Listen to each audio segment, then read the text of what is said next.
Naka-video ko, Refrigerator pakontrol mo repair sir sa gawa ko service. sa rep mo. Mga guys, kung parehas ng kaso ko, magpapagawa kayo ng Electrolux. Dito kayo kay John sir. Mr. John. Highly recommended.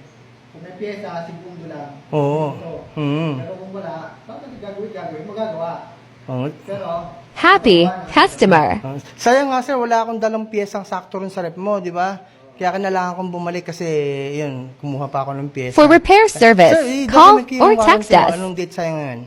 bali, binigyan niya ng warranty yung gawa niya, buksan to. Oh, sir, 6 bali. months. Sinabi mo sir, 6 months. 6 months, ha? Bali sir, ano betsa tayo ngayon? 09756 Ano betsa? 688 to 14. Bali sir, yung warranty ko sa'yo, yung pyesa ang kinabit ko. So, yung blower fan dito sa loob. Blower fan. Yan sir, tama, lamig na. Yan. Sige sir, 6 months warranty sir tayo ha. Sir, bali, bihira sir ang binibigyan ko ng magandang warranty. Pag mabait yung customer.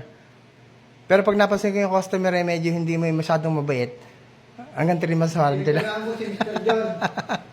Tinext ko, tinawagan ko. Para lang, gagasan na review. Nga sir. Kanya pagawa na. Salamat po. Maraming salamat sir.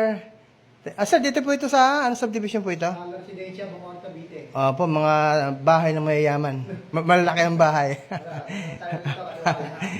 Sir, maraming salamat po. Thank you po. God bless.